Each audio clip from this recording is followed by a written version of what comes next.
अस्तित्ववादी ज्ञान विज्ञान विवेक संपन्नता के उपरांत दायित्व और कर्तव्य को स्वीकारने में देर होती ही नहीं। यह स्वयं स्फूर्त विधि से प्रमाणित होती प्रकट होती है।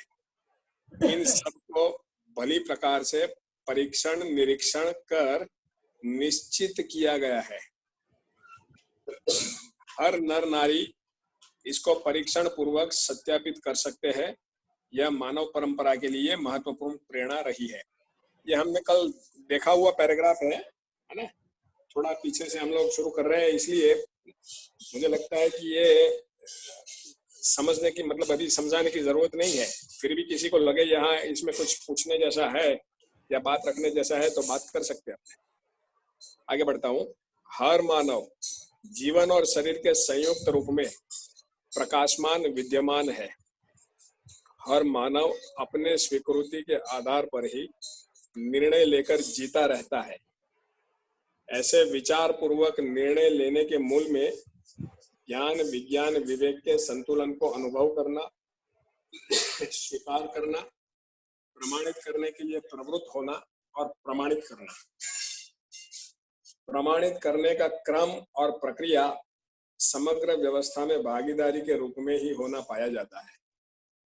ऐसी प्रमाण परंपरा पीढ़ी से पीढ़ी आश्वस्त विश्वस्त होने के लिए प्रेरक होती ही है। ऐसी आवश्यकता सदा सदा मानव परंपरा में बनी ही रहती है। उक्त विधि से परीक्षण निरीक्षण करने पर पता चलता है कि जीवन के आधार पर शरीर का संचालन हो पाता है, न कि जीवन का संचालन शरीर के अनुसार। इसे ऐसा भी स्पष्ट किया जा सकता है कि समझदार मानव अपने समझदारी के अनुसार शरीर को संचालित करता हुआ देखने को मिलता है। और समझदारी मानव का वर है, अधिकार है, वर्चस्व है। इसीलिए समझदारी सर्ववांछित लक्ष्य है। समझदार मानव अखंड समाज सार्वभौम व्यवस्था के अर्थ में ही हर कार्य व्यवहार विचारों को प्रस्तुत कर पाता है। इसके फल परिणाम में जीवन अपेक्षा मानव अपेक्षा सफल हो पाता है। इसीलिए मानव लक्ष्य को पहचानने के उपरांत उसकी सार्थकता के अर्थ में जितने ही कार्य विन्यास होते हैं, कृत कारित अनुमोदित भेदों से कार्यों का फल परिणाम मानव लक्ष्य को प्रमाणित करने की स्थिति में व्यवस्था में जीना स्वाभाविक है। इसीलिए समझदार मानव के अध्ययन से यही स्पष्ट होता है कि समझदार मानव जीवन अनुसार शरीर को चलाता है। दूसरी भाषा में समझ के आधार पर शरीर संचालित होता है। अतएव इस पर हम विश्वास कर सकते हैं, शोध कर सकते हैं। जागृति के उपरांत जीवन का वैभव शरीर के द्वारा मानव परंपरा में प्रमाणित हो पाता है। यह परंपरा के लिए समाधान का प्रवाह है। समाधान प्रवाह में ही मानव परंपरा का वैभव मौलिक रूप में प्रमाणित हो जाता है। इसमें हर समझदार मानव भागीदारी करने के लिए इच्छुक है ही। इसलिए हर मानव समझदार होना ही चाहता है। इस प्रकार से हर मानव के समझदार होने का लोक व्यापीकरण की संभावना समीचीन है। ठीक है, आगे बढ़े। इस बात पर हम पहले से स्पष्ट कर चुके हैं कि पदार्थावस्था से प्राणावस्था, प्राणावस्था से जीवावस्था, समृद्ध होने के उपरांत ही मानव का अवतरण इस धरती पर हुआ। अवतरण के मूल में प्राण सूत्र में रचना विधि में गुणात्मक परिवर्तन होना, यह परिवर्तन उस उत्सव विधि से संपन्न होना, फलस्वरूप मानव का अवतरण विभिन्न देश काल परिस्थिति के अनुसार जीवों से भिन्न समृद्ध मेधस संपन्न जीव शरीरों से निष्पन्न होने की बात स्पष्ट की। निष्पन्न होने के उपरांत मानव में मौलिक अभिव्यक्ति जीवों से भिन्न कल्पनाशीलता कर्म स्वतंत्रता ही रहा। यह आदि मानव में भी रहा, अभी भी है। इसके प्रयोग क्रम में परंपरा में जो कुछ भी ज्ञान हुआ, उपलब्धि हुई, वह स्वाभाविक रूप से परंपरा ने अपनाया है। इस बीच उपयोगिता को स्वीकारा है, निरर्थकता को छोड़ दिया। इसी विधि से मानव की कल्पनाशीलता, कर्म स्वतंत्रता का शोध होता आया है। इस विधि से शरीर रचना का यथावत रहना, अर्थात जितने बार भी दोहराया जा रहा है अथवा पीढ़ी से पीढ़ी हो रहा है, शरीर रचना स्वरूप और शरीर रचना के मूल में सप्त धातु, इनका तालमेल यथावत बना ही रहा है। इन सभी गवाहियों के आधार पर हजारों वर्ष, लाखों वर्ष बीतने के बाद भी शरीर में समाहित द्रव्य, गुण, रचना विधि, अंग प्रत्यंग और अवयव भी यथावत ही है। मेधस तंत्र सदा सदा कल्पनाशीलता, कर्म स्वतंत्रता को पांचों संवेदनाओं द्वारा, पांचों प्रकार के कर्मेंद्रियों द्वारा स्पष्ट करना होता ही आया है। पहले से ही कल्पनाशीलता, कर्म स्वतंत्रता की तृप्ति बिंदु को पाने की परिकल्पना, प्रयास भी करते ही आया। अब भी वह यथावत बनी हुई है। इन्हीं स्पष्ट स्थिति के आधार पर मानव अपने में परिभाषा के अनुसार मनाकार को साकार करने में सर्वाधिक सफल हो गया है। मनस्वस्थता का पक्ष यथावत रिक्त पड़ा हुआ है। यही आज की शोध का महत्वपूर्ण बिंदु है। मनस्वस्थता की वीरानी आबाद हो जाए, यही मुख्य मुद्दा है। सर्वशुभ कल्पना का आधार भी इतना ही है। मुझे लगता है कल हम यहाँ रुके थे, तो अब यहाँ से आगे बढ़ते हैं। ठीक बात है भैया, है ना? तो पिछला जो भी पढ़ा वो कल भी हमने अच्छे से उसको समझा था। फिर भी अगर किसी को लगे कि नहीं अभी जो पढ़ा उसमें कुछ पूछना है, कुछ बात रखनी है, तो अपने रुक सकते हैं या मैं आगे बढ़ूं? ठीक है, तो आगे बढ़ता हूं। इस 21वीं शताब्दी के प्रथम दशक तक जो मनाकार को साकार करने की विधा सर्वाधिक प्रमाणित हुई है, इसके मूल में जीवन, सहज कल्पनाशीलता, कर्म स्वतंत्रता में परिमार्जन होना है, न कि शरीर में। यहाँ ये कह रहे हैं कि ये 21वीं शताब्दी के प्रथम दशक तक, मतलब ये किताब जब जिस समय में लिखी गई है प्रथम दशक तक, तो इस 21वीं शताब्दी के प्रथम दशक तक मनाकार को साकार करने की विधा जो सर्वाधिक प्रमाणित हुई है, इसके मूल में जीवन, सहज कल्पनाशीलता, कर्म स्वतंत्रता में परिमार्जन है, न कि शरीर में कोई परिवर्तन है। शरीर के आधार पर नहीं है, जीवन की कल्पनाशीलता, कर्म स्वतंत्रता के आधार पर है। भौतिकवाद के अनुसार शरीर रचना के अनुसार चेतना निष्पत्ति होती है। यहाँ ये कह रहे हैं कि भौतिकवाद के अनुसार, भौतिकवाद ऐसा कह रहा है कि चेतना की निष्पत्ति शरीर रचना के आधार पर है। निष्पत्ति मतलब चेतना का प्रकटन, चेतना का स्वरूप। ऐसा वास्तव में हुआ नहीं है। इसी आधार पर बड़ी जोड़ तोड़ से शरीर परिवर्तन के बारे में, रचना परिवर्तन के बारे में शोध करते करते शरीर रचना विशेषता शत विकसित होकर प्रश्नों की जड़ी से दब गया है। हम भौतिकवाद जो कह रहा था, इसके आधार पर काफी जोड़ तोड़ से शरीर परिवर्तन के बारे में, रचना परिवर्तन के बारे में शोध करते करते आज अभी जो है लोग थक गए हैं, निकल कुछ नहीं रहा है, जिसके ऊपर नोबेल पुरस्कार का भी निर्धारण हो चुका है। इस मुद्दे की सार्थकता प्रमाण उज्जवल भविष्य की संभावना को प्रस्तुत करने में सर्वथा असफल रहा।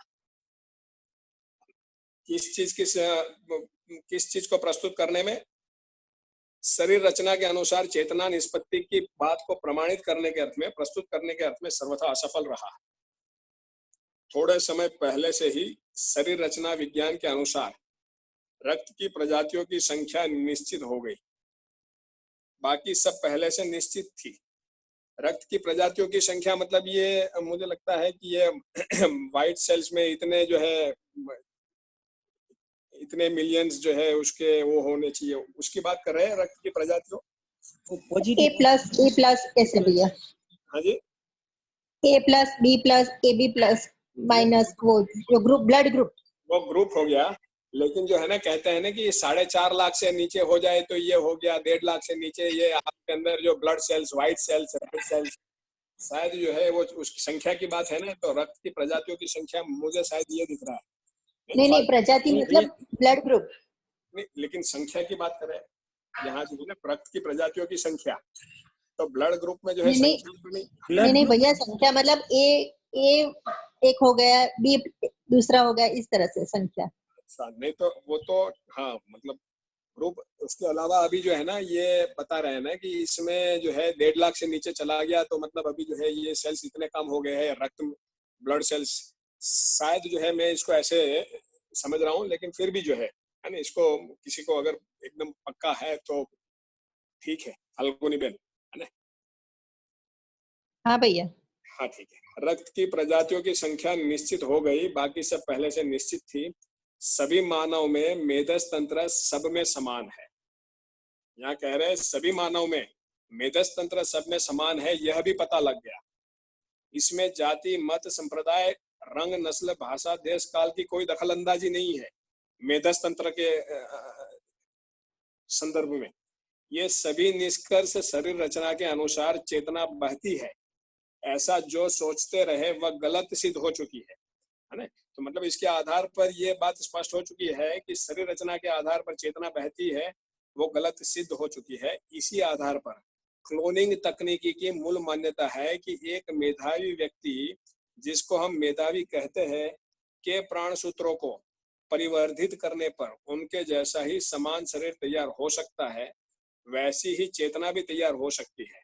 मतलब क्लोनिंग करके एक जो है टेक्निक, जिसमें पेड़ पौधे या तो जीव शरीर में से किसी जो है प्राण कोशा को निकालकर उसी प्राण कोशाओं को मल्टीप्लाई करके, है ना, उसको इतना बढ़ा के फिर जो है बिल्कुल उसकी कॉपी तैयार करना, है ना, उसको क्लोनिंग पद्धति कहते हैं। तो उसके आधार पर भी कोई एक मेधावी व्यक्ति, मेधावी की भी यहाँ स्पष्टता नहीं है, इसलिए यहाँ बता रहे हैं कि मूल मान्यता है कि मेधावी व्यक्ति, जिसको हम मेधावी कहते हैं, है ना, तो उसके प्राण सूत्रों को परिवर्धित करने पर उनके जैसा ही समान शरीर तैयार हो जाएगा।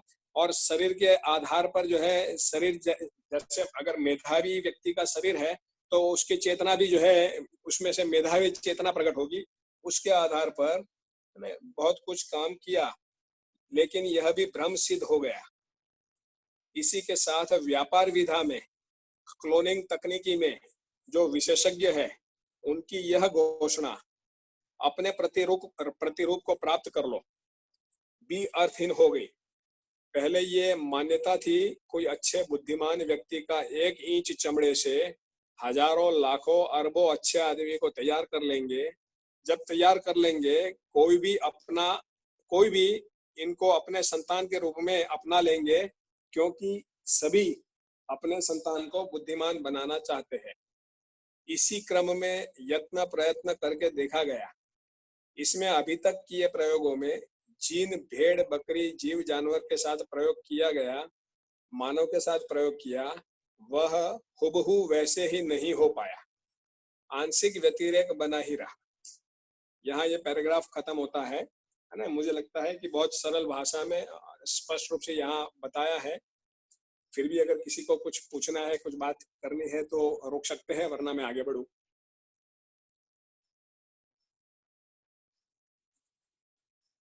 ठीक है, मुझे लगता है कि ये सभी को स्पष्ट है, तो आगे बढ़ता हूँ। इस मुद्दे पर यह कोई बहुत महत्वपूर्ण बात नहीं कि शरीर रचना जैसा प्राकृतिक विधि से दोहरा रहा है वैसे दोहराया जाए। यहाँ कह रहे हैं ये कोई महत्वपूर्ण बात नहीं है कि शरीर रचना को प्राकृतिक विधि से जिस तरह से दोहरा रहा है उसको दोहराया जाए। इतने मात्र से कोई बात सिद्ध नहीं होती, क्योंकि पंडितों के संतान मूर्ख और मूर्खों के संतान पंडित होता हुआ देखा गया है। इसको ध्यान में रखना अति आवश्यक है। मतलब शरीर रचना के आधार पर चेतना की निष्पत्ति होती है। अगर किसी मेधावी शरीर के प्राणकोशा से, है ना, बहुत सारे शरीर बना दिए जाए और उस सभी शरीर से उस मेधावी जैसी ही चेतना प्रकट होगी, ऐसी मान्यता के आधार पर जो कुछ भी हुआ वो सब जो है भ्रम सिद्ध हुआ। तो यहाँ बता रहे हैं कि प्राकृतिक विधि से जो शरीर रचना है उसको दोहराने में कोई बड़ी बात नहीं है, उसमें कुछ सिद्ध नहीं होता, क्योंकि पंडित के संतान मूर्ख और मूर्खों के संतान पंडित होता हुआ देखा गया है। इसको ध्यान में रखना अति आवश्यक है। आगे बढ़ते हैं। जीवन ज्ञान जब तक नहीं होता रहा तब तक हम ये मानने के लिए तैयार थे, जब तक जीवन ज्ञान नहीं था तब तक हम ये मानने के लिए तैयार थे कि हो सकता है शायद, है ना, जैसी शरीर रचना वैसी जो है चेतना की निष्पत्ति हो सकती है।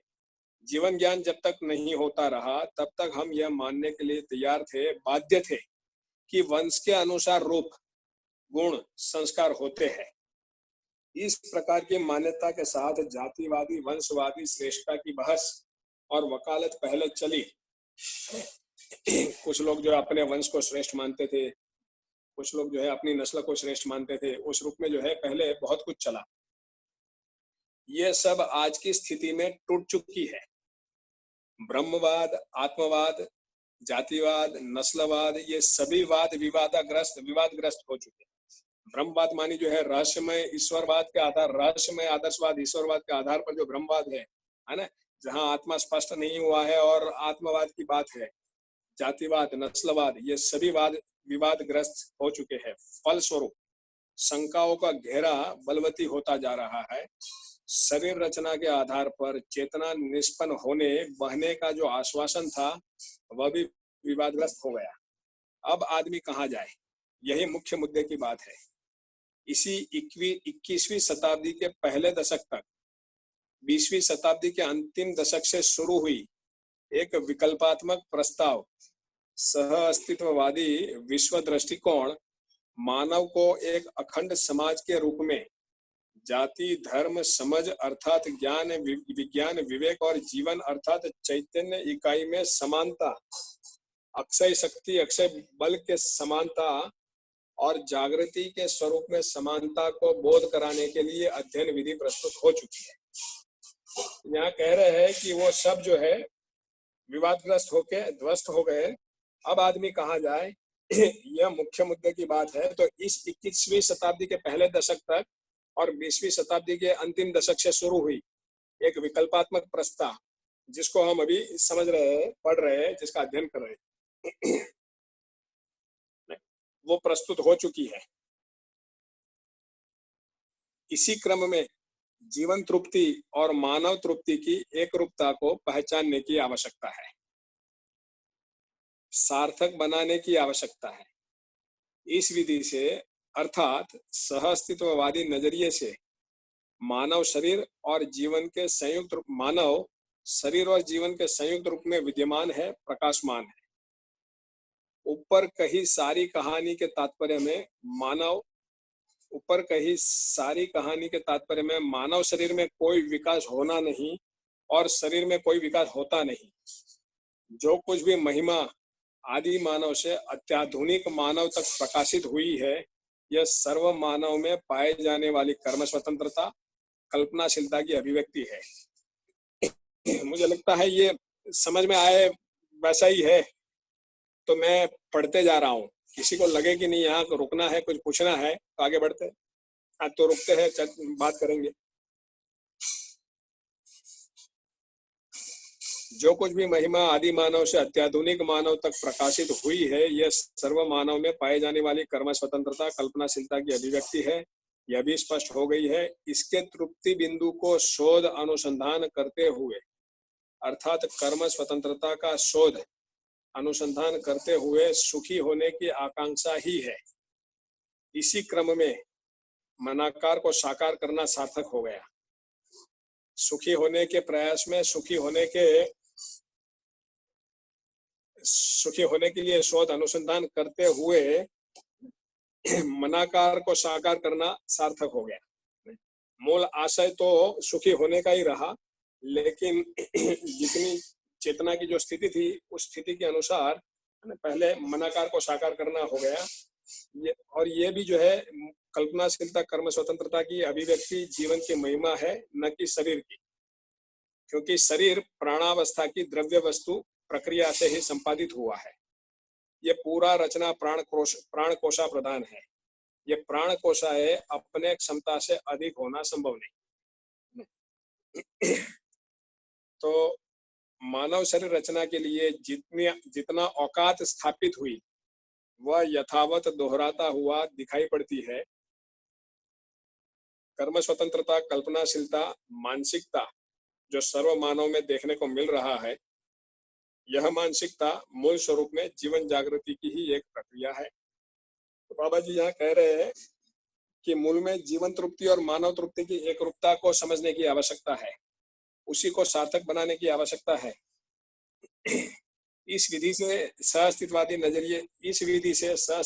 नजरिए से मानव शरीर और जीवन के संयुक्त रूप में विद्यमान है, ऐसा यहाँ कह रहे हैं। अब तक जो कुछ भी हमको दिख रहा है विकास के रूप में, वो कुल मिला के जो है मनाकार के स्वरूप में दिख रहा है, और मनाकार के स्वरूप में अभी जो कुछ भी दिख रहा है उसके मूल में तो मानव की सुखी होने की ही कल्पना थी, सुखी होने का ही आशय था।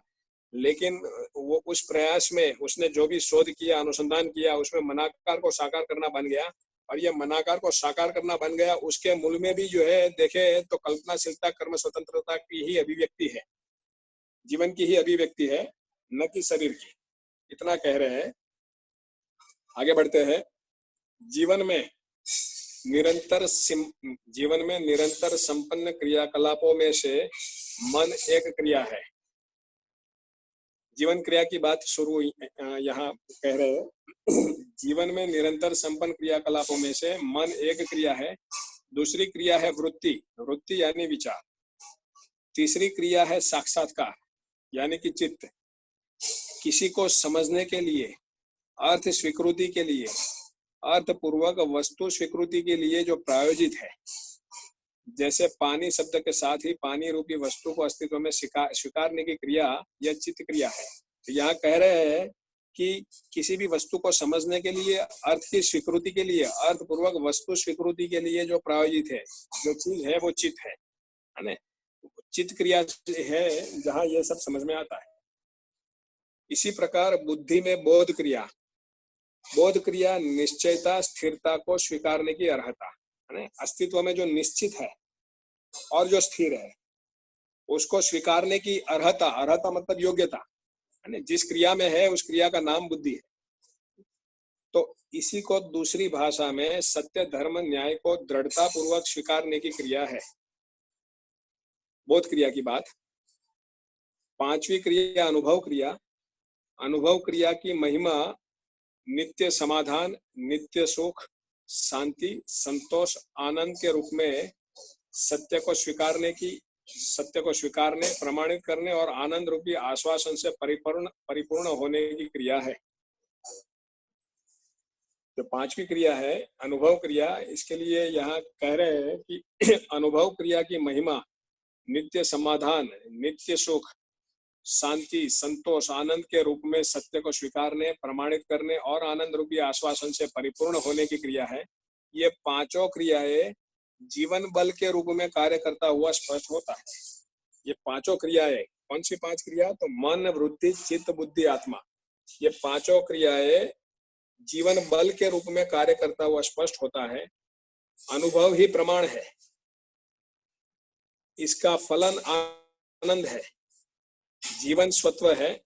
इसको प्रमाणित करने के क्रम में संकल्प को परावर्तित करने के लिए चित्रण को सार्थक बनाने के लिए विश्लेषण को क्रियान्वयन करने के लिए चयन यानी कि तौर तरीका का चयन पूर्वक प्रमाणित करता हुआ मानव को पहचाना जा सकता है। तो पांच बलों के आधार पर फिर जो है उसमें उसकी परावर्तित क्रिया का यहाँ उल्लेख किया है कि जीवन स्वत्व है, अनुभव ही प्रमाण है, और इस अनुभव प्रमाण को प्रमाणित करने के क्रम में संकल्प को प्रमाणित करने के क्रम में चित्रण को सार्थक बनाने के लिए विश्लेषण को क्रियान्वयन करने के लिए चयन पूर्वक प्रमाणित करता हुआ मानव को पहचाना जा सकता है। इस विधि से ये पांचों परावर्तित होने वाली क्रियाओं को शक्ति नाम दिया गया। तो मन, वृत्ति, चित्त, बुद्धि, आत्मा को बल नाम दिया गया है। और यहाँ प्रमाण, संकल्प, चित्रण, विश्लेषण, चयन और उसके बाद जो है आस्वादन, नहीं चयन हो गया मन की क्रिया है ना। तो इनको शक्ति नाम दिया गया है, इन पांचों को। इसी बल को स्थिति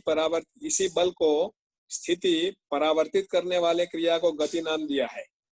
तो मतलब जो है जिसको बल कह रहे हैं उसी को स्थिति भी कह सकते हैं, उसको स्थिति नाम दिया है, और जिसको शक्ति कह रहे हैं उसको गति भी नाम दिया है। इस प्रकार इसी बल को स्थिति परावर्तित करने वाले क्रिया को गति नाम दिया है। इस प्रकार जागृत मानव का स्थिति गति जीवन क्रियाकलाप के आधार पर, अर्थात जीवन के स्थिति गति के आधार पर परस्पर पहचानने में आता है। शरीर रचना के अनुसार मानव का पहचान होता ही नहीं, न कभी होगा। इसीलिए हमें जीवन में परिवर्तन पर ध्यान देना बनता है। परिवर्तन आज तक के प्रधान शोध अनुसंधान से साकार होने की गतिविधियां सुस्पष्ट हो चुकी है।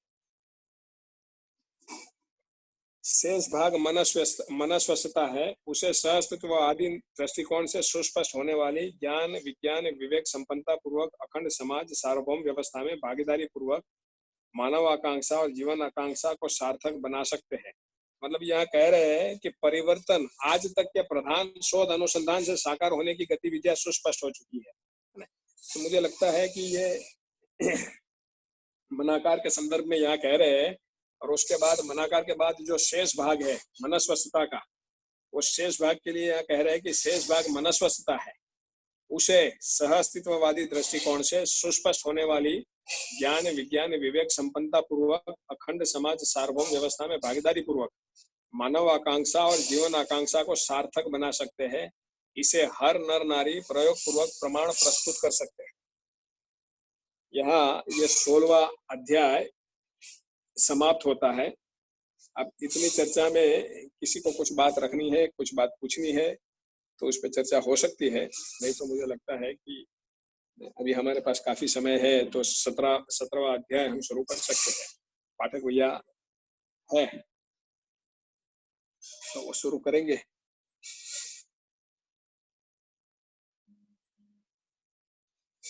क्या कहना है?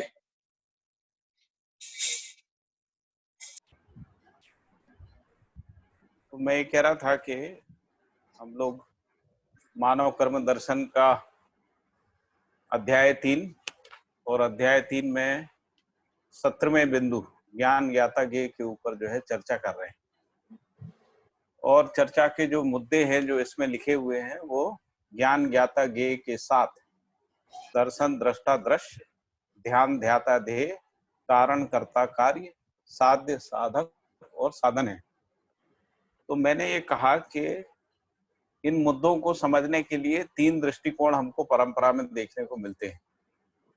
उसमें से पहला है जिसको हम लोग आदर्शवादी दृष्टिकोण कह रहे हैं।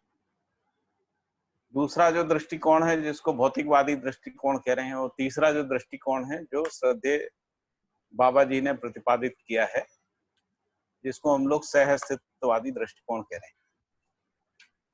तो इसलिए क्योंकि आदर्शवाद जो है वो प्राचीन है, तो इसलिए शुरुआत जो है आदर्शवाद से की गई है। और इसीलिए इस अध्याय की शुरुआत में उन्होंने ऐसा लिखा कि ज्ञान ज्ञाता ज्ञेय के मुद्दे पर आध्यात्मवादी, अधिदैवीवादी और अधिभौतिकवादी नजरिए से सुदूर विगत में ही सोचना मानव परंपरा में ख्यात रहा अथवा सर्वविदित रहा। तो ये जो तीनों मुद्दे हैं जिनको हम लोग आध्यात्मवादियों को ही ब्रह्मवादी भी बोलते हैं, ब्रह्मवादी, फिर अधिदैवीवादी और अधिभौतिकवादी। तो ये 3 नजरिए जो हैं वो भारतीय सनातन दर्शन परंपरा में ख्यात रहे हैं। अधिभौतिकवाद को ही हम लोग जो है तत्व मीमांसा भी कहते हैं, अधिदैवीवाद को हम लोग देवी देवताओं के आधार पे धर्म मीमांसा कहते हैं, और आध्यात्मवाद को ब्रह्म के आधार पे, ब्रह्म ही ज्ञान है, इस आधार पे जो है आध्यात्मवाद की व्याख्या हमको ब्रह्मवादियों के माध्यम से देखने को मिलती है। तो मानव परंपरा में ख्यात रहे हैं ऐसा उन्होंने कहा। है ना, इन तीनों विधाओं को एकत्रित नामकरण के रूप में आदर्शवाद कहा गया है या आदर्शवाद रहा है तो हम लोग, और ये भारतीय परंपरा की बात हो रही है इसमें, तो वेस्टर्न में भी जो है आइडियलिज्म रहा है, और आइडियलिज्म में वो ऐसा मानते हैं कि जो जगत की उत्पत्ति है वो आत्मा से हुई है, स्पिरिट से हुई है, इस तरीके से मानते हैं। तो जब तक ऐसा मानते रहे हैं, जिसको कुछ लोग स्पिरिट कहते हैं, कुछ माइंड शब्द का उपयोग करते हैं, तो माइंड से जगत की उत्पत्ति हुई है, इस आधार की मान्यता के आधार पे वेस्टर्न आइडियलिज्म कहलाता है, उसको आदर्शवाद, पश्चिम का आदर्शवाद कहते हैं। तो यदि भारतीय परिप्रेक्ष्य में देखें, जिसको आध्यात्मवाद, अधिदैवीवाद, अधिभौतिकवाद कह रहे हैं, तो इन तीनों विधाओं में जो समानता का बिंदु है वो ये है कि ये सारे मुद्दे रहस्य में रहे हैं। तो रहस्य, जो समानता का बिंदु रहस्य ही है, ऐसा बाबा जी लिख रहे हैं। इसमें क्या रहस्य है, तो अधिभौतिकवाद में भौतिकता से अधिक वाला भी एक रहस्य है। अधिभौतिकवाद ये कहता है कि जो भी भौतिकता है उससे अधिक वाला कोई है, एक वस्तु है, जिसको अधिभौतिकवाद स्पष्ट नहीं कर रहा है, लेकिन वो वस्तु रहस्य में पड़ी हुई है। फिर देवता अपने आप में एक रहस्य है, जो अधिदैवीवाद में देवताओं के संकल्प से सृष्टि की उत्पत्ति हुई है, इस तरीके की मान्यता है। तो इसलिए देवता भी अपने आप में रहस्य है, और आध्यात्म अपने आप में रहस्य है। आध्यात्म का मतलब है ब्रह्म से जगत की उत्पत्ति हुई है, इस प्रकार का सिद्धांत है, और ब्रह्म को ही ज्ञान के रूप में उत्पादित करने का प्रयास किया गया है। ब्रह्म ही ज्ञान है, ब्रह्म ही ज्ञाता है, ब्रह्म ही ज्ञेय है, ब्रह्म ही दर्शन है, ब्रह्म ही दृष्टा है, ब्रह्म ही दृश्य है। इस रूप की व्याख्याएं जो है देखने को मिलती हैं, तो उसको कह रहे हैं आध्यात्मवाद। तो बाबा जी कह रहे हैं कि इन तीनों में, आध्यात्मवाद, अधिदैवीवाद, अधिभौतिकवाद में समानता का बिंदु रहस्य ही है। आदर्शवाद का मूल आधार स्थली या गम्य स्थली दोनों रहस्य है। रहस्य के आधार पर, गम्य स्थली होने के आधार पर मतभेदों का होना आवश्यक है। तो इन तीनों वादों के आधार पे जितनी भी व्याख्याएं हुई हैं, जैसे यदि हम आध्यात्मवादी दृष्टिकोण को लें, तो आध्यात्मवादी दृष्टिकोण से 6 मत हैं, और ये 6 मत जो हैं आपस में एक दूसरे से कई मुद्दों पर मतभेद रखते हैं। आध्यात्मवादी दृष्टिकोण में जो 6 मत हैं, जिसको अद्वैत, द्वैत, द्वैताद्वैत, विशिष्टाद्वैत, है ना, शुद्धाद्वैत और अचिंत भेदाभेद कह रहे हैं, उसके आधार पे 6 मत जो है, जिसको उत्तर मीमांसा काल भी कहते हैं, या आध्यात्मवाद या वेदांत या ब्रह्मवाद भी कहते हैं। ऐसे बहुत सारे नाम हमको देखने को मिलते हैं। संदीप जी आ गए हैं ना, संदीप जी को एंटर करा दीजिए। तो आदर्श 6 मत कौन से बोले? अद्वैत, अद्वैत, अद्वैत, द्वैत, द्वैताद्वैत, विशिष्टाद्वैत, शुद्धाद्वैत और अचिंत भेदाभेद। ठीक है, ठीक है, अंचित, अचिंत भेदाभेद। अच्छा, ठीक है। अचिंत भेदाभेद जो है वो चैतन्य महाप्रभु के द्वारा प्रतिपादित किया गया है। तो आदर्शवाद का मूल जो आधार स्थली या गम्य स्थली दोनों रहस्य हैं। रहस्य के आधार पे गम्य स्थली होने के आधार पर मतभेदों का होना आवश्यक है, क्योंकि जिस वस्तु की व्याख्या कर रहे हैं वो वस्तु जो है प्रकट नहीं है, प्रत्यक्ष नहीं है, वो आचरण में दिखती नहीं है, क्रिया में पहचानने में नहीं आती है। ऐसी स्थिति में रहस्य है, और रहस्य होने के कारण से मतभेद है। तो मैंने मतभेद के लिए एक उदाहरण दिया आपको। अध्यात्मवाद में 6 स्थापित मत हैं, वैसे तो बहुत सारे मत हैं, क्योंकि इनमें भी बहुत सारे मत हैं। जैसे द्वैत में भी कई प्रकार के द्वैत हैं, और विशिष्टाद्वैत में भी मतभेद है, शुद्धाद्वैत में भी मतभेद है, अद्वैत में भी मतभेद है। अद्वैत की भी कई शाखाएं प्रशाखाएं हैं, है ना। लेकिन मोटे मोटे तौर पे जो स्वीकृत हैं, जो जिनको हम लोग 6 मत बोलते हैं उत्तर मीमांसा में, उनमें भी मतभेदों का रहना आवश्यक है, क्योंकि वस्तु स्पष्ट नहीं है। जिसकी व्याख्या की जा रही है वस्तु स्पष्ट नहीं है, वो प्रत्यक्ष नहीं है। अध्ययन उसी का होता है जो प्रत्यक्ष हो। यदि वस्तु प्रत्यक्ष नहीं है, अध्ययन के लिए वस्तु की स्पष्टता नहीं है, तो अध्ययन में मतभेद होना आवश्यक है, ऐसा बोल रहे हैं। फिर वो ये कह रहे हैं कि इसके आधार पे, यानी इसी के साथ साथ अनेक विधियों से प्रयोग और अभ्यास भी होते रहे। किसके लिए होते रहे? इस वस्तु को समझने के लिए, जो ब्रह्म है, ब्रह्म नाम की वस्तु है, या देवी देवता नाम की वस्तु है, या जिसको हम लोग भौतिकता से भी अधिक कोई वस्तु है, उसको समझने के लिए बहुत सारे प्रयोग और प्रयास हुए।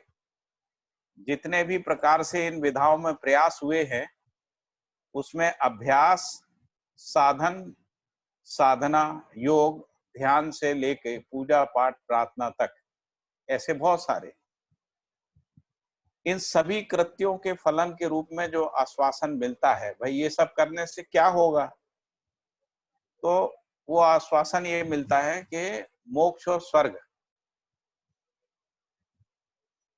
जो आश्वासन मिलता है वो मोक्ष और स्वर्ग का है।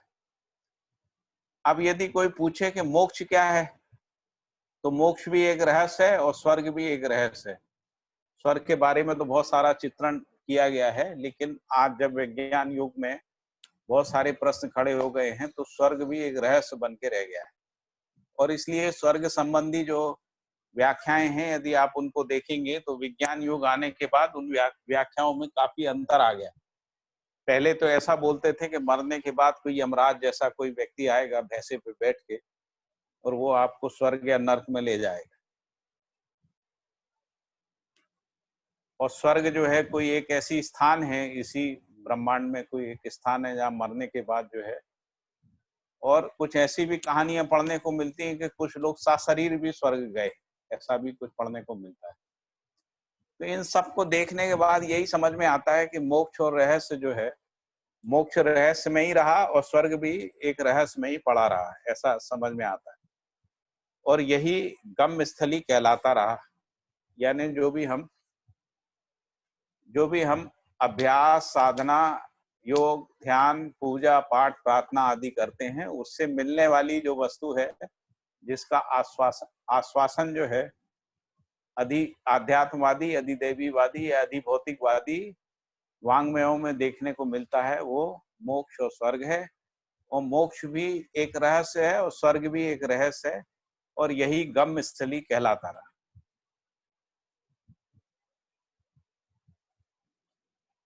तो इस आधार पर रहस्य होना इस प्रकार से रहा। तो रहस्य से ही, रहस्य में ही, और जिसको हम कह रहे हैं कि शून्य या ब्रह्म से ही ये जो सृष्टि की स्थिति और लय हुई है, ऐसा कहते हैं। क्योंकि ब्रह्म जो है वो स्वयं में रहस्य है, शून्य वस्तु स्वयं में रहस्य है, देवी देवता स्वयं में रहस्य है। तो इसलिए इनसे उत्पन्न होने वाली जो सृष्टि है, उसकी स्थिति और लय भी रहस्य में ही है। और जो भी परिकल्पनाएं हैं वो यही है कि ये रहस्य रूपी जो ब्रह्ममय सत्ता है, जिसको हम लोग ब्रह्म कह रहे हैं, उससे सृष्टि की उत्पत्ति है, और फिर वो सृष्टि जो है अभी स्थिति में है, और फिर एक समय के बाद वो ब्रह्म में ही लय हो जाएगी। इस तरीके के प्रतिपादन देखने को मिलते हैं। तो वो कह रहे हैं कि जो भौतिक क्रिया से परे किसी वस्तु से सृष्टि, स्थिति और लय हुई है, ऐसा कह रहे हैं। ये तीनों प्रकार की व्याख्याएं हैं।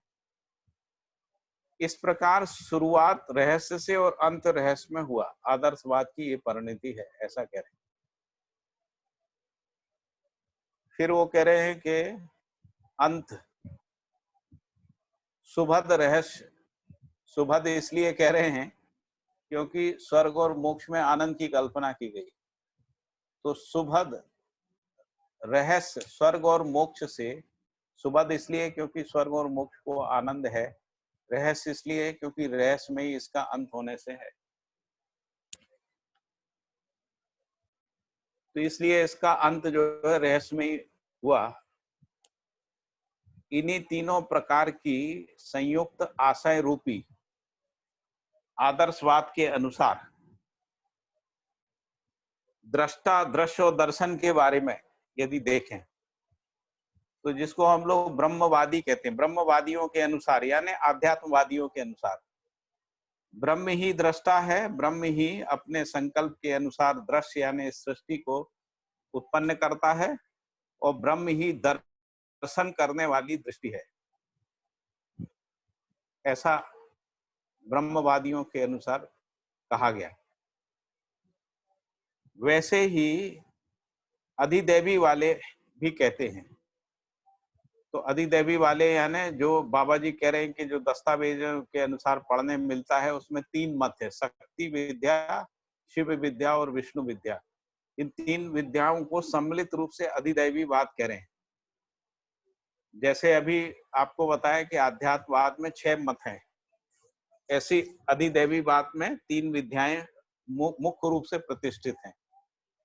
उसमें शक्ति विद्या है, शिव विद्या है और विष्णु विद्या है। तो इसमें ऐसा माना गया है अधिदैवीवाद में कि शक्ति में ही संपूर्ण दृश्य, स्थिति और लय है। दूसरे अर्थों में कहें तो शक्ति से ही सारे दृश्य हैं, यानी सृष्टि की उत्पत्ति शक्ति से है और स्थिति और लय भी शक्ति में ही है। वैसे ही तीनों में से देवाधीन है,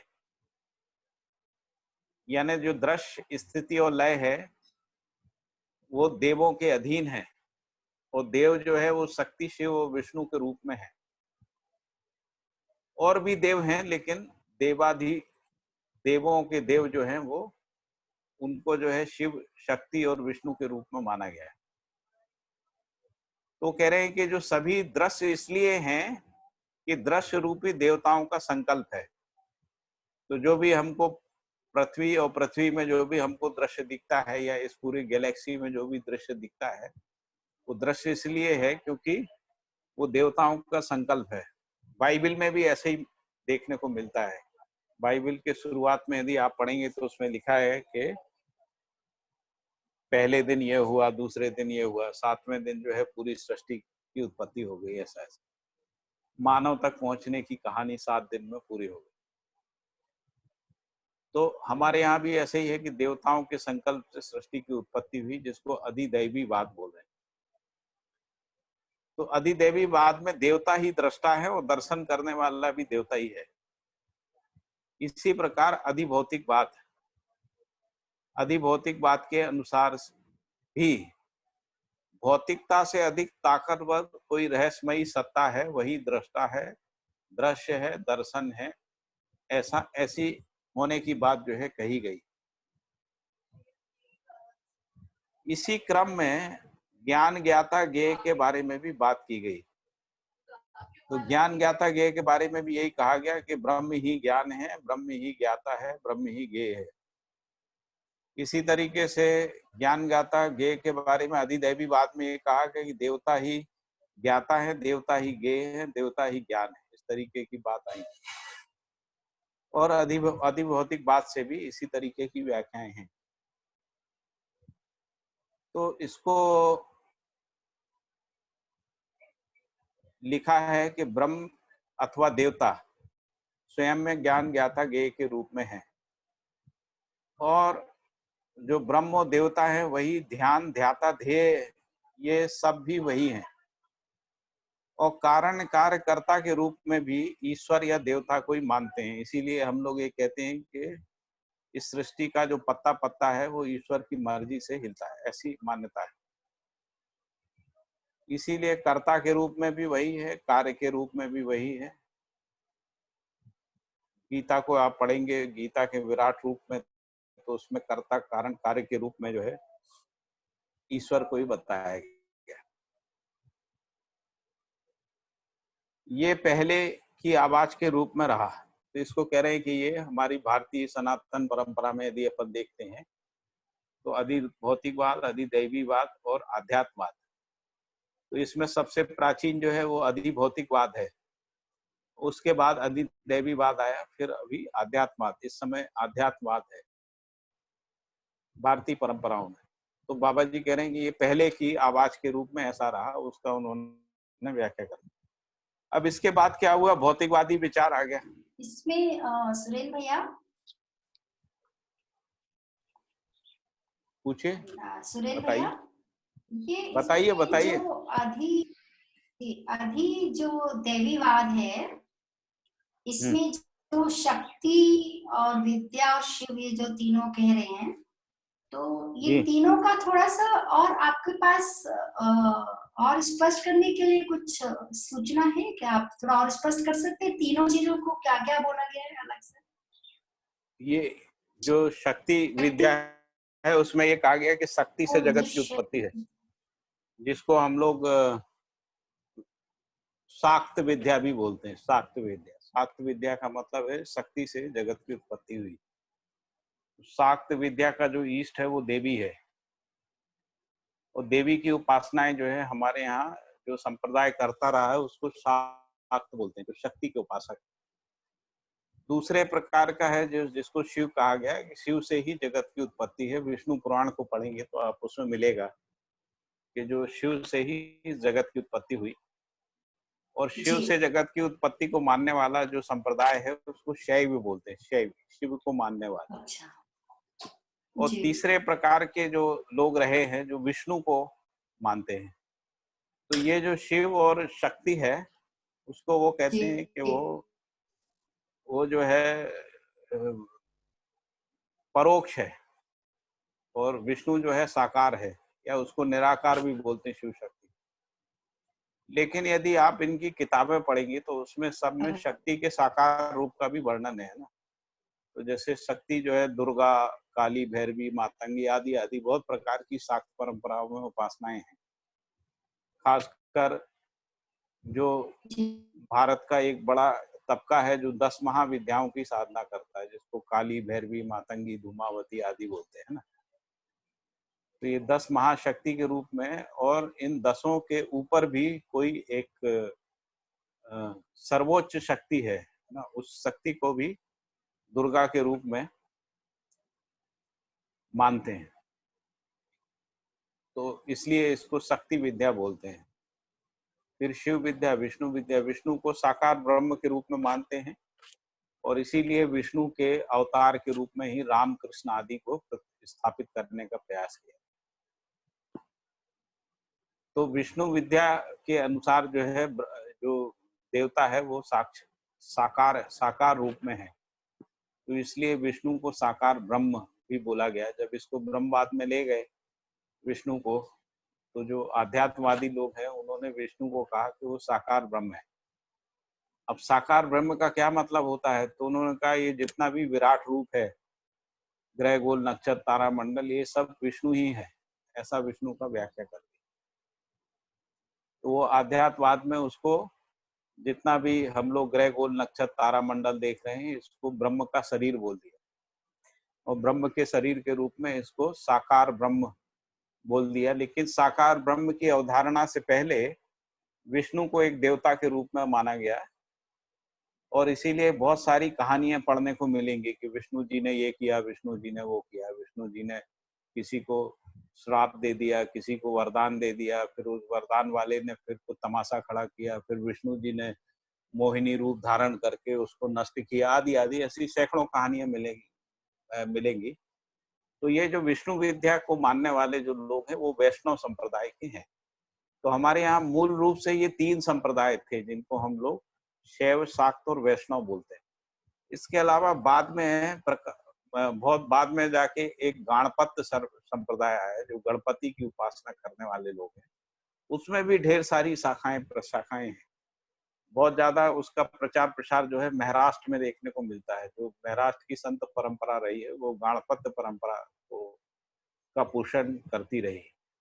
इसी प्रकार से एक और संप्रदाय रहा हमारे यहाँ, प्रचलित संप्रदाय था जिसको सौर्य कहते थे, जो सूर्य की उपासना है। और इसीलिए सूर्य की उपासना के मंत्र हैं, ओम सूर्याय नमः, ओम आदित्याय नमः। इस तरीके से सूर्य के बहुत सारे सहस्त्र नामों का जाप करते हैं, सूर्य की उपासना करते हैं, सूर्य को देवता मानते हैं आदि। तो उन सूर्य को देवता मानने के आधार पे जो संप्रदाय है उसको सौर्य संप्रदाय कहते हैं।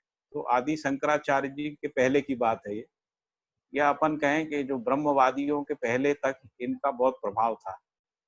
ये 4-5 संप्रदाय थे, 5 के अलावा भी थे, लेकिन ये 5 मेजर संप्रदाय थे, शैव, शाक्त, वैष्णव, गाणपत और सौर्य। तो शंकराचार्य जी ने क्या किया, इन 5 संप्रदायों को मिला के एक नया संप्रदाय पैदा किया, और नया संप्रदाय पैदा करने के लिए उन्होंने अद्वैत वेदांत को प्रतिपादित किया। अद्वैत जो मत है वो शंकराचार्य जी से पहले से था। तो गौड़पादाचार्य करके एक व्यक्ति हुए हैं जिन्होंने ब्रह्म सूत्र का व्याख्या किया है, और ब्रह्म सूत्र की व्याख्या में उन्होंने अद्वैत मत का प्रतिपादन किया। शंकराचार्य जी ने वही गौड़पादाचार्य जी के ब्रह्म सूत्र का पुनर्व्याख्या किया है, और उसके आधार पे अद्वैत मत को भारत में प्रतिष्ठित किया। उनके अपने कुछ तर्क हैं, वो सारे तर्क जो है उनका आधार जो है ब्रह्म अपना वेद है। वेद और वेद से जो श्रुति स्मृति हैं उनके आधार पे उन्होंने अपने लॉजिक को अद्वैत के रूप में इस्टेब्लिश करने का प्रयास किया है, क्योंकि परंपरा में ये माना जाता है कि वेद के अलावा यदि कोई लॉजिक है उसको परंपरा स्वीकार नहीं करेगी, और इसीलिए जैन और बौद्ध लॉजिक को स्वीकार नहीं किया गया, उनको नास्तिक कह दिया गया। नास्तिक का मतलब होता है जो वेदों की सत्ता को नहीं मानते, जो वेद की सत्ता को मानते वो आस्तिक। इस तरीके की व्याख्याएं मिलती हैं। तो शंकराचार्य ने क्या किया, ये जो 5 संप्रदाय थे उनको एकत्रित करके एक उपासना पद्धति दे दी, उसका नाम पंचायतनी पूजा है। तो जो पंचायतनी पूजा होती है उसमें एक सभी जो पूजा करते हैं, जो कर्मकांड है उसमें सभी की पूजा एक साथ हो जाती है। देवी की, शिव की, विष्णु की, गणपति की, सूर्य की, है ना, सबकी पूजा एक साथ कर देते हैं। और इसको ऐसा कहा गया कि उन्होंने भारत में ये जो विभिन्न संप्रदाय थे उनके एकीकरण का प्रयास किया। इसको सांस्कृतिक एकीकरण कहते हैं। उस समय तक जो है यूरोप और बाकी दुनिया के देशों की ज्यादा जानकारी नहीं थी भारत के लोगों को, लेकिन धीरे धीरे जब ये भौतिकवाद आया और गतियां बढ़ गई, क्रॉस कल्चरल जो है कम्युनिकेशन बहुत बढ़ गया, लोग इधर से उधर जाने लगे, विद्याएं भी इधर से उधर फैलने लगी, तब ये समझ में आया है कि और भी बहुत सारे मत हैं दुनिया में ऐसा।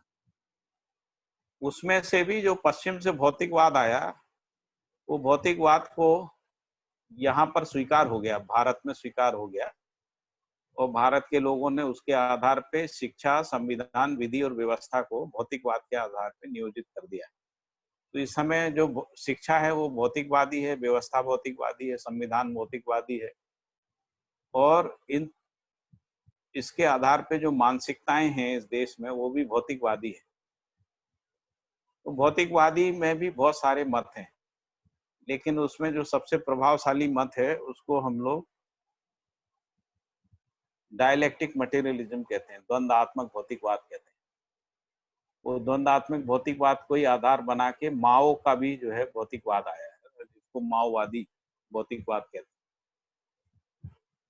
कुछ लोग मार्क्स और स्टालिन लेनिन में भी कंपैरिजन करते हैं, क्योंकि लेनिन ने जो है मार्क्स के तर्कों को लेके एक नए प्रकार से व्याख्या करी थी, तो इसलिए लेनिन का भी अपना भौतिकवाद है। और यदि भौतिकवाद का अध्ययन करते हैं तो पता लगता है 1000 साल से भौतिकवाद पे अध्ययन हो रहा है। तो हमारी परंपरा में यदि देखते हैं तो हमारी परंपरा में भी अधिभौतिकवादी परंपरा में खासकर 3 दर्शन में, जिनको हम लोग न्याय, वैशेषिक और सांख्य कहते हैं, उन तीनों दर्शन में भौतिकता का अध्ययन है, जिनको पंच तत्वों का अध्ययन कहते हैं। पंच तत्वों का अध्ययन का मतलब है जिसको हम लोग पृथ्वी, जल, वायु, अग्नि, आकाश कह रहे हैं। तो खासकर वैशेषिक और जो सांख्य है इसमें पंच तत्वों का अध्ययन स्पष्ट रूप से है, और उससे पहले ये जो पंच तत्व के रूप में अध्ययन नहीं किया गया, लेकिन प्रकृति के रूप में अध्ययन किया, और प्रकृति में कुछ नियंत्रण करने वाली कोई कोई प्रवृत्ति है, तो प्रकृति में जो नियंत्रण की प्रवृत्ति है उसी को न्याय कहा गया। न्याय का मूल अर्थ जो है हमारी वेदांतिक परंपरा में सिद्धांत होता है, जिसको हम लोग आज भौतिकवाद में सिद्धांत कह रहे हैं, उसी को न्याय कहा गया। तो जो न्याय दर्शन है वो प्रकृति में नियंत्रण करने वाली कोई वस्तु है, और वो वस्तु स्पष्ट नहीं है लेकिन नियंत्रण स्पष्ट है। तो जो नियंत्रण स्पष्ट है उसको उन्होंने कहा कि ये न्याय दर्शन है। और जो वैशेषिक है उसमें पंच तत्वों के अलावा देश, काल, दिशा और आत्मा, ये 4 और पदार्थों को जोड़ा, वो इसको पदार्थ कहते हैं, जो द्रव्य भी कहते हैं, कुछ लोग इसको द्रव्य कहते हैं। तो 5 और 4 9 द्रव्यों को माना गया है ना, पृथ्वी, जल, वायु, अग्नि, आकाश, और फिर इसके बाद देश, काल, दिशा और आत्मा। और उसमें से भी आत्मा की व्याख्या जो है वो वैशेषिक दर्शन में नहीं है। आत्मा रहस्य में ही पड़ी रही है, और परमात्मा की बात नहीं है। परमात्मा जो है उसका उल्लेख नहीं होने के कारण कुछ लोग इसको अनीश्वरवादी दर्शन भी बोलते हैं। मेरे ख्याल से इतना पर्याप्त है जो मैंने आपको बताया। ठीक है भैया, काफी अच्छा आपने बता दिया, बहुत ठीक बताया, और मतलब बाकी सबके अनुसार अब आगे चलना चाहिए। हाँ जी, यदि कोई किसी का इंटरेस्ट होगा तो बात कर सकते हैं। हाँ, मैं उसको फिर बाद में अलग से और कर लूंगी, गहराई में थोड़ा करना। हाँ हाँ, क्योंकि मैं बेसिकली बाबा जी के संपर्क में आने से पहले वेदांती परंपरा था। जी जी। मैंने वेदांत का बहुत गहराई से अध्ययन किया, हम्म। और उसी समय मैंने ये षट दर्शन पढ़ लिए थे। तो हाँ गीता ठीक। की टीकाएं पढ़ ली थी, उपनिषद पढ़ लिए थे, है ना। हम्म। तो मैं उनका प्रकांड विद्वान तो नहीं हूँ, लेकिन मैं उस सबसे गुजरा हूँ, ऐसा उस धारा में बहा हूँ। फिर नहीं, वो और ये जो रहस्य का मुद्दा है वो मुझे भी पीड़ित करता था, हाँ क्योंकि हम लोग बहुत ध्यान, मेडिटेशन ये सब करते थे, हाथ कुछ आता नहीं था, जी। तो वस्तु रूप में ईश्वर कुछ स्पष्ट ही नहीं था जिस पे ध्यान को केंद्रित करना है। हम्म। तो यही था कि विचार से मुक्त हो जाओ, इससे मुक्त हो जाओ, ऐसा था। तो ज्यादातर जो ध्यान पद्धति है वो निषेधात्मक दिखती थी, जी जी, वो तो है ना। दिखता है जी। हाँ। हाँ, निषेधात्मक दिखती है, और उसमें हम्म। एक सीमा के बाद जो है कुछ हाथ नहीं आता है। हाँ किसी के आया हुआ हो तो अपन उसमें कोई प्रश्न नहीं कर रहे हैं, वो तो हाँ हाँ उसी उसी की जवाबदारी, वो बताएगा कि उसको क्या हाँ, हाथ आया। बिल्कुल ठीक बात है। तो हमको तो नहीं आया, ऐसा अपन अपनी तरफ से बोल सकते। तो मैं बाबा जी को भी पहले ऐसे ही मानता था कि ये भी कोई एक तरीके से वेदांत का व्याख्या करने वाले कोई हाँ भारतीय सनातन परंपरा के ऋषि हैं, ऐसा इस रूप में स्वीकृति थी मेरी। हाँ। तो मैं वेदांत संबंधी प्रश्न ही करता था उनसे ज्यादा, ये ब्रह्म क्या है हम्म। ना, ईश्वर क्या है, ईश्वर कैसे काम करता है, आदि आदि, ये इस तरीके के प्रश्न पूछता था। हम्म। तो हाँ, मेरी क्या भूमिका है, मेरा क्या अस्तित्व है ना, क्या यदि हम इसमें विलय हो जाएंगे तो क्या हम रहेंगे, ऐसा ऐसा बोलते थे बाबा जी, अपने तरीके से उत्तर देते थे। हम्म।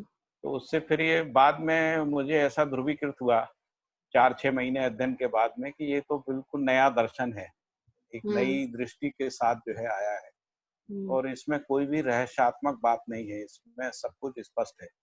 हम्म। तो इसमें अस्तित्व सह अस्तित्व के रूप में स्पष्ट है, हम्म। तो अध्ययन करने वाली दोनों वस्तुएं स्पष्ट हैं, है ना। हम्म। व्यापक वस्तु के रूप में व्यापक वस्तु स्पष्ट है, और व्यापक वस्तु में जो प्रकृति है, जो उसमें संप्रक्त है, वो भी स्पष्ट है। हम्म। तो जो संप्रक्तता है वो भी स्पष्ट है। तो इस जी रूप में लगा कि भाई ये तो प्रत्यक्ष का जो है अध्ययन है, तो जी अब इसमें रहस्य कुछ नहीं है। जी।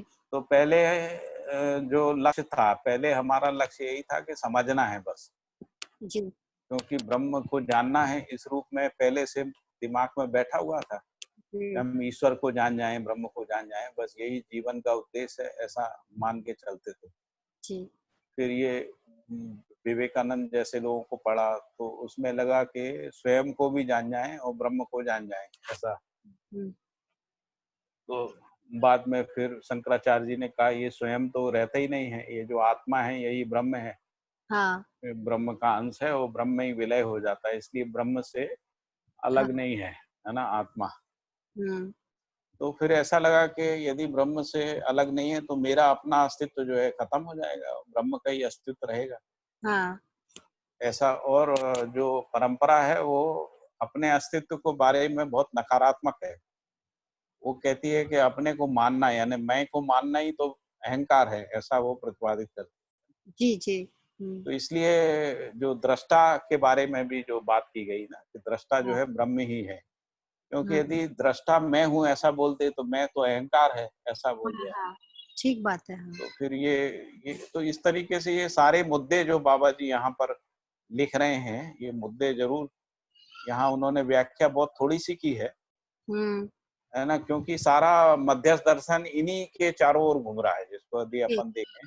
जी तो ये जो रहस्यात्मक, तो इस दृष्टिकोण से जो मैंने अमरकंटक सम्मेलन में कहा था ना जी। कि आने वाले समय में जब भी वेदांत इस बात को स्वीकार करेगा हाँ तो वो इस बात को मानेगा कि नागराज जी ने जो है जी भारतीय सनातन परंपरा पे भी एक बड़ा उपकार किया है जी कि जो रहस्य में पड़े हुए मुद्दे थे उनको उन्होंने अध्ययन गम्य बना दिया है, व्यवहार गम्य बना दिया है।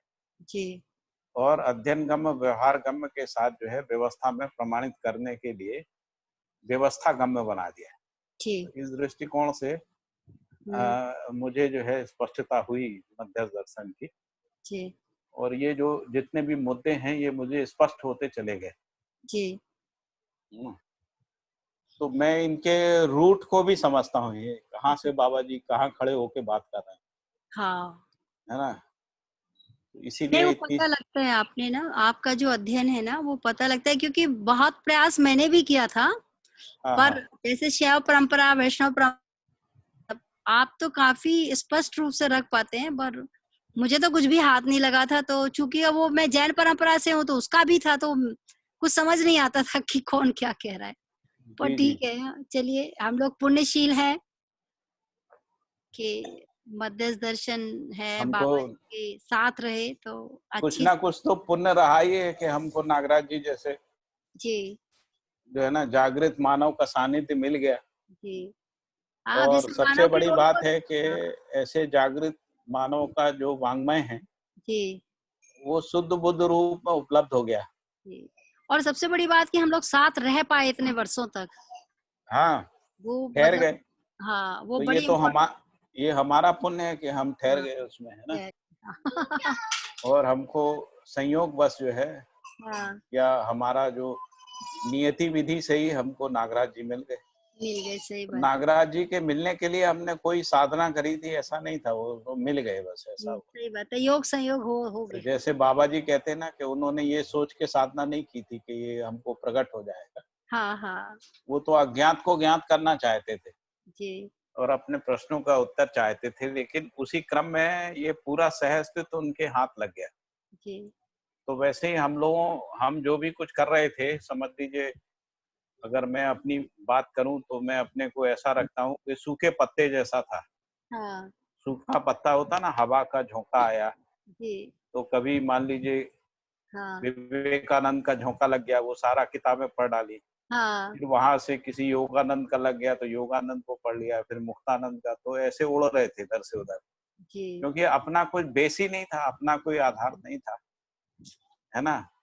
अपना कोई अनुभव नहीं था, अपनी कोई समझ नहीं थी, अपनी कोई दृष्टि नहीं थी, हम्म अपने होने का ही पता नहीं था, अपने लक्ष्य का पता नहीं था। तो इसलिए सूखे पत्ते की तरह उड़ रहे थे। सही जैसे बात। हम नागराज जी को देखते ना, वो एकदम स्थिर व्यक्ति हैं, है हाँ ना, दृढ़ हैं, जी। संकल्पवान हैं, हम्म अनुभवी हैं, प्रामाणिक व्यक्ति हैं, ऐसा अपन देखते हैं। टस जी से मस नहीं होते, उनके जो सिद्धांत हैं जी। वो टस से मस नहीं होते, और रहस्य में नहीं है। सबसे बड़ी बात, एक भी चीज उसकी रहस्य में नहीं। ठीक बात। ऐसा वो कुछ भी नहीं कह रहे हैं जिसको मानव समझ नहीं सकता है।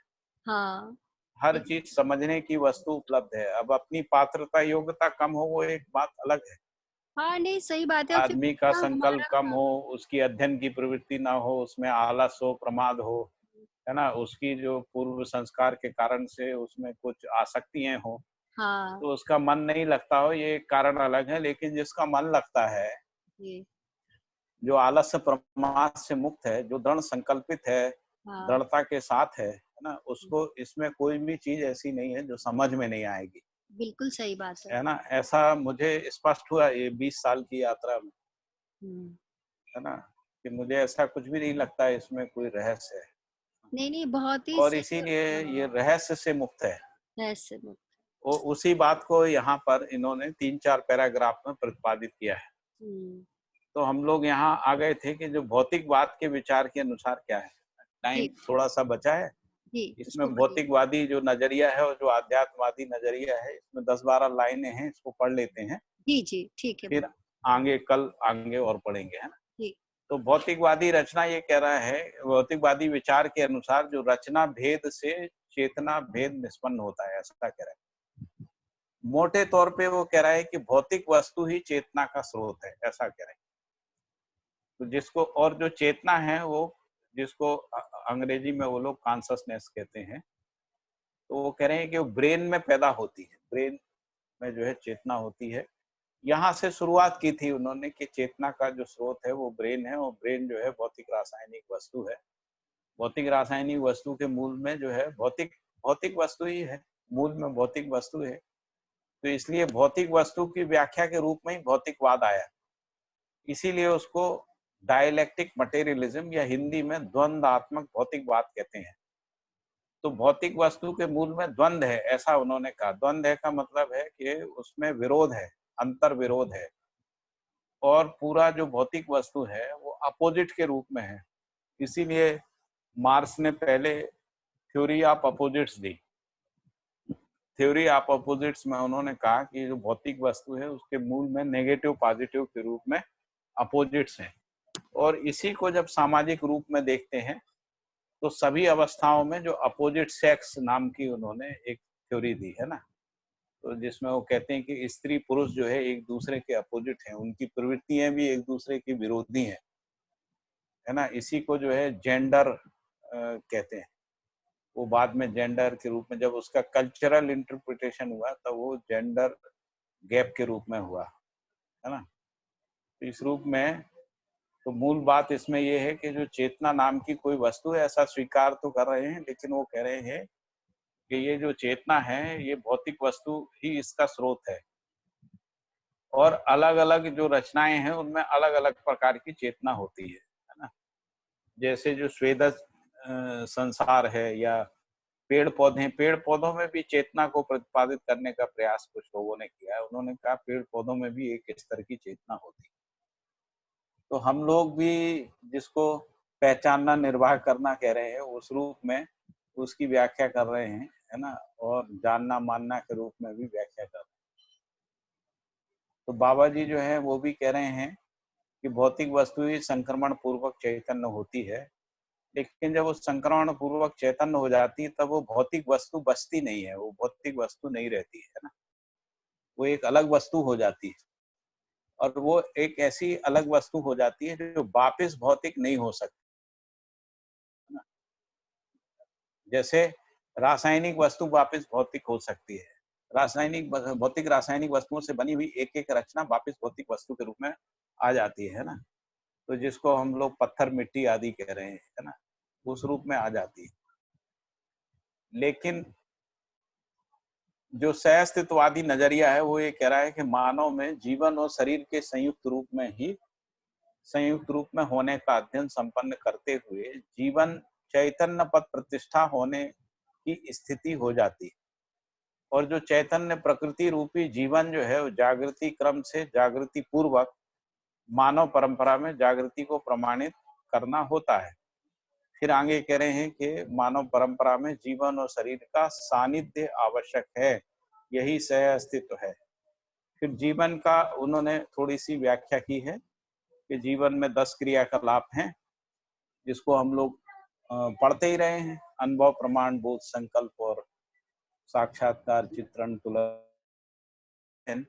उसको उन्होंने ऐसा लिखा है कि अनुभव प्रमाण अनुभव का बोध और संकल्प, संकल्प का साक्षात्कार एवं चित्रण, चित्रण का तुलन और विश्लेषण का आस्वादन चयन। तो ये 10 क्रियाएं जो हैं चैतन्य जो है वो संपादित करता है। वहां जो कॉन्शसनेस के रूप में स्टडी है भौतिकवाद में, उसमें इन क्रियाओं के रूप में अध्ययन नहीं है, जिसको हम लोग कहें। तो इसीलिए बाबा जी ने कहा है कि दर्शन जो है वो यदि क्रिया पक्ष के साथ अध्ययन होता है तो कॉन्शसनेस तक जो है पहुंच जाएगा। तो बाबा जी ने क्या किया कि जो दर्शन है, यानी जो आत्मा यानी चैतन्य जो क्रिया है, उसको चैतन्य वस्तु है उसको क्रिया के रूप में अध्ययन कर दिया। व्यापक वस्तु को भी क्रिया में अध्ययन कर लिया है ना, उसी को जो है हम लोग स्थितिवत्ता के रूप में अध्ययन करते हैं। तो ये जो 10 क्रियाएं संपादित होती हैं, ये 10 क्रियाएं जीवन जागृति के, जीवन को ही शरीर मानने के आधार पे क्या होता है, तो जीवन क्रियाओं में 4.5 क्रियाएं ही संपन्न होती है, शेष 5.5 क्रियाएं प्रमाणित नहीं हो पाती। और इसी संकटवश मानव प्रताड़ित रहा। क्यों प्रताड़ित रहा? क्योंकि उसके अंदर जो 5.5 क्रियाएं हैं वो प्रमाणित नहीं हो पाती। स्वयं में अंतर विरोध वश जीवन शक्तियां प्रमाणित नहीं हो पाने के कारण से हो पाने के संकटवश प्रताड़ित रहा। इसी तरह शरीर को जीवन समझने का भ्रम समस्याओं का कारण बना और बाह्य प्रताड़नावश मानव व्याकुल और संकटग्रस्त होता गया। इसका प्रभाव जो है मानव परंपरा में द्रोह, शोषण, युद्ध सदा सदा से देखने को मिलता है ना। तो इसका प्रभाव द्रोह, शोषण, युद्ध सदा सदा से मानव कुल के सिर पर ही नाच रहा है। एक थोड़ा सा अलंकारिक भाषा का उपयोग किया। अथवा मानव इसे अपरिहार्य मान चुका है, ये मान लिया है कि युद्ध अनिवार्य है, शोषण अनिवार्य है, द्रोह अनिवार्य है, ऐसा भी हो गया है।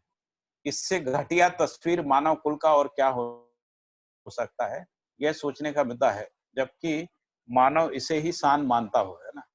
तो सहअस्तित्ववादी विधि से हम यहीं पे रुक सकते हैं ना, फिर अगला इसको हम लोग कल पढ़ते हैं। तो मुझे लगता है कि कुछ मुद्दों को यहाँ पर काफी अच्छे से स्पष्ट किया गया है, जिसमें से ज्ञान ज्ञाता ज्ञेय है, दर्शन दृष्टा और दृश्य है। तो इसका जो आदर्शवादी यानी आध्यात्मवादी, अधिदैवीवाद, अधिभौतिकवादी दृष्टिकोण क्या है, क्यों इसको बाबा जी रहस्य कह रहे हैं, और इसमें जो भी इनमें जो भी प्रयास और प्रयोग को प्रस्तावित किया गया है, उससे मोक्ष और रहस्य नाम की आश्वासन मिलते हैं और वो भी रहस्य में है, ऐसा उन्होंने कहा।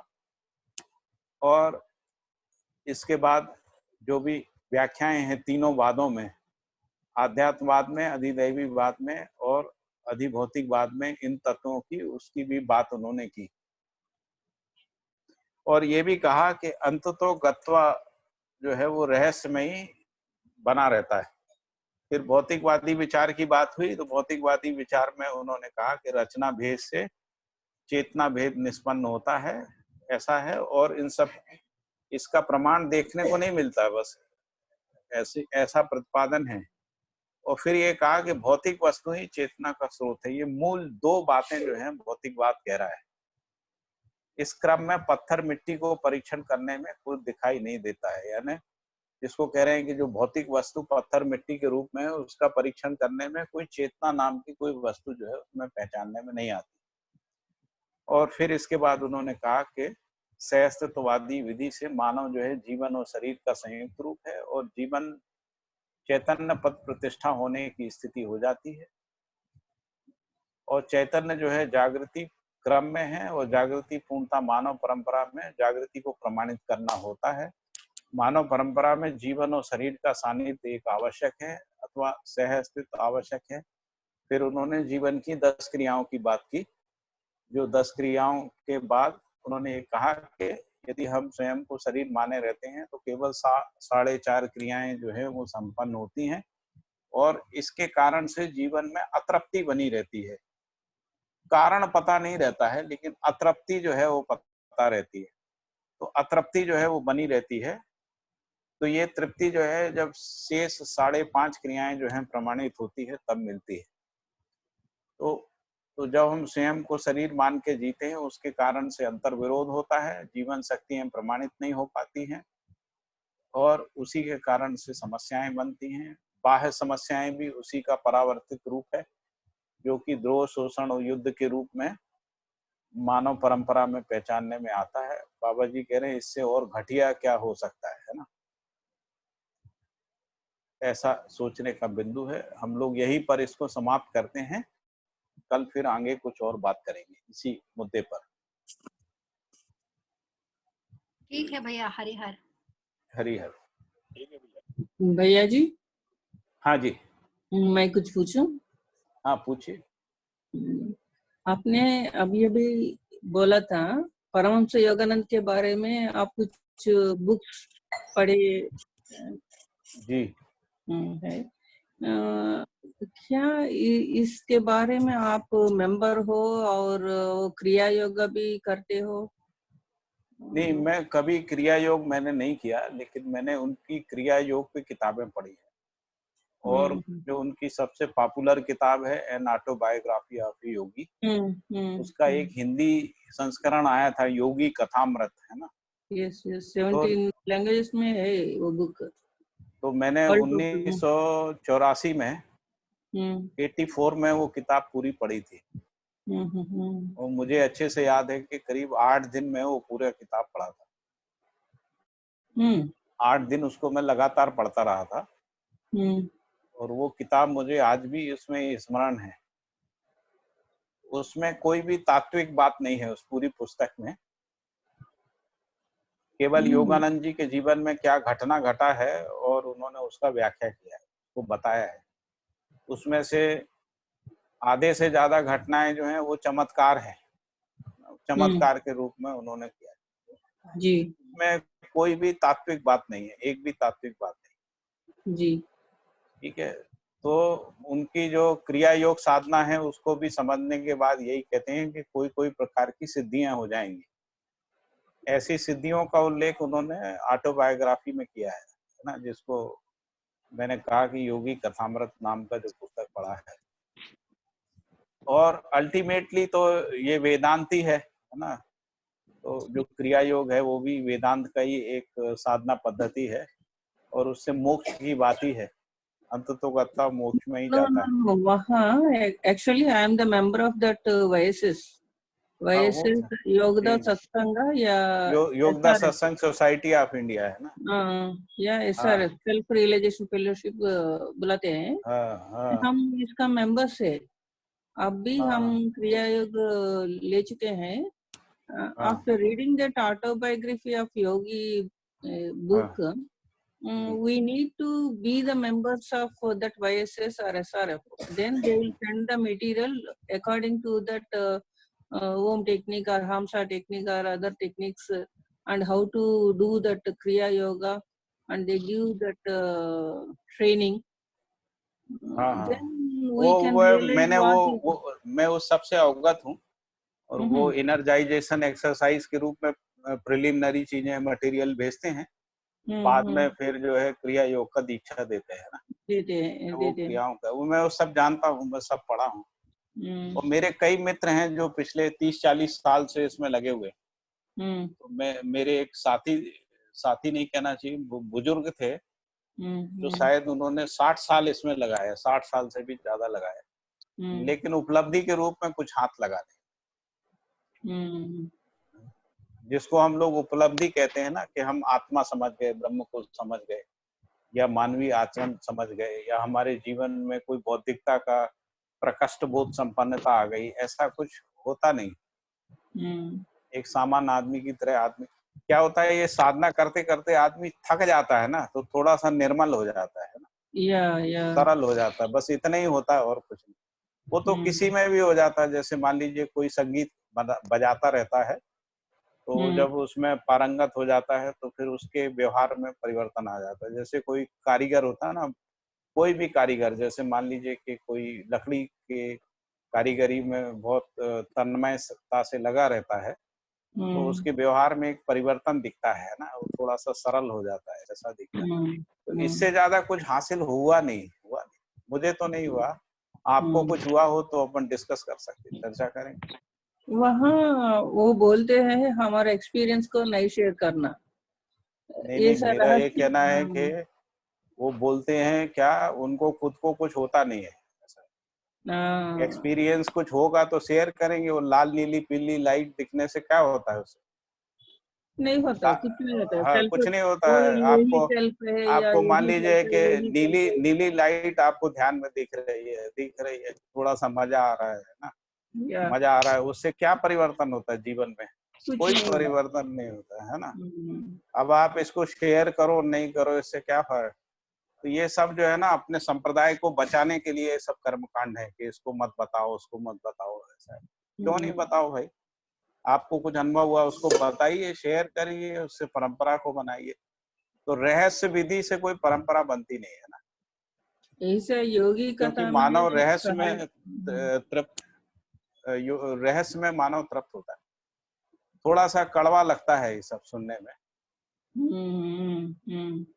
क्योंकि ये एक प्रकार से आत्मा आलोचना ही है। यदि हम परंपरा की भाषा में बोलें तो आत्मा आलोचना ही है, क्योंकि हम जिस परंपरा में हजारों साल से रहे हैं उसकी निरर्थकता जब हमको समझ में आती है तो एक प्रकार से बड़ा कष्ट तो होता ही है। लेकिन उसकी निरर्थकता के साथ यदि सार्थकता हाथ लग जाती है तब हम उस कष्ट से मुक्त हो जाते हैं। जैसे मध्यस्थ दर्शन में सार्थकता हाथ लग गई, इसीलिए जो परंपरा की जो निरर्थकता हुई उसका ज्यादा पीड़ा नहीं हुआ, नहीं तो ये ज्यादा पीड़ा बन जाती है। ठीक है ना? मुझे लग रहा है कि मैं समझा पा रहा हूँ। हम भी ऐसा हुआ था। Actually, by practicing that, we didn't realize anything. Actually, we saw those lights and everything. And again, when we came to this Jivan Vijaya and Majasa Darshan, we feel very happy. We are knowing everything, each and every part of the life and surrounding things also. बहुत बढ़िया। I'm more attracted to this one. बहुत अच्छा है। कभी आपके साथ विस्तार से बात करेंगे। कभी ऐसा मौका मिलेगा तो पर्सनली फोन पे बात करेंगे, है ना, चर्चा करेंगे। Definitely. अभी सब लोगों को जाना है क्योंकि 3:30 का सेशन भी अटेंड करना है। हम लोग तो अभी कल मिलने ही वाले हैं, और भी कुछ बात होगी तो कल भी करेंगे, है ना।